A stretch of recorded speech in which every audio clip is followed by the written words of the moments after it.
आगे बढ़ते रायपुर से इस वक्त की बड़ी अपडेट आपको बता रहे हैं और ये कांग्रेस खेमे से इस वक्त की खबर है, जहां वरिष्ठ चुनाव पर्यवेक्षकों की नियुक्ति कर दी गई है। 5 राज्यों में वरिष्ठ चुनाव पर्यवेक्षक नियुक्त किए गए हैं। कांग्रेस ने फिर भूपेश बघेल पर भरोसा जताया है। भूपेश बघेल को असम की जिम्मेदारी सौंपी गई है। पर्यवेक्षक के तौर पर सचिन पायलट को केरल की जिम्मेदारी सौंपी गई है।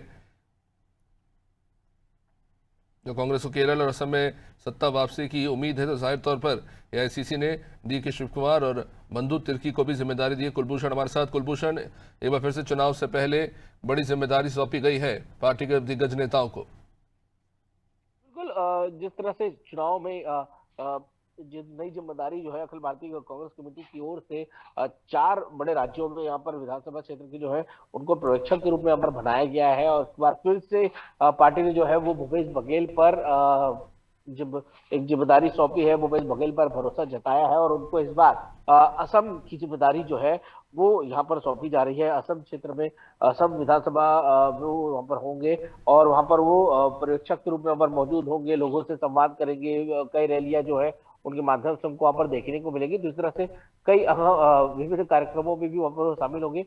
एक बड़ी जिम्मेदारी है। साथ ही साथ उसी की तरह जो छत्तीसगढ़ प्रभारी रहे हैं सचिन पायलट, उनको भी केरल विधानसभा चुनाव के लिए वहां पर भेजा जा रहा है पर्यवेक्षक के रूप में। केरल की ओर वो जाएंगे। केरल में एक बड़ी जिम्मेदारी वहां पर निभाते हुए सचिन पायलट वहां पर नजर आएंगे। हम देखना होगा कि इसका असर कितना होता है, क्योंकि देखिए अब तक ये रिकॉर्ड रहा है कि जब जब भूपेश बघेल किसी क्षेत्र में गए हैं, ये जब भी उनको पर्यवेक्षक बनाया गया है, काफी अच्छा हंगामा रहा, काफी बड़ी अच्छी संवाद रही, बाकी अच्छा रहा। लेकिन चुनाव के परिणाम जो है वो कांग्रेस के पक्ष में हमें आते नहीं दिखे हैं। इस वजह से भाजपा भी काफी मजाक रहा है कि जब भी भूपेश बघेल को ही जिम्मेदारी दी जाती है तो वहां कांग्रेस जो है वो चुनाव हार जाती है। तो अब ये देखना होगा कि असम में इसका क्या असर रहता है और क्या एक बार जो उसके ऊपर जो दाग एक तरह से लगता आया है कि भूपेश बघेल को जहां चुनाव की जिम्मेदारी दी जाती है और चुनाव हार रहे हैं, तो क्या वो इस बार अलग गलत साबित होते हैं और क्या असम की जो सत्ता है वो इस बार कांग्रेस के पास आ पाती है या नहीं, ये देखने वाली बात होगी। जी,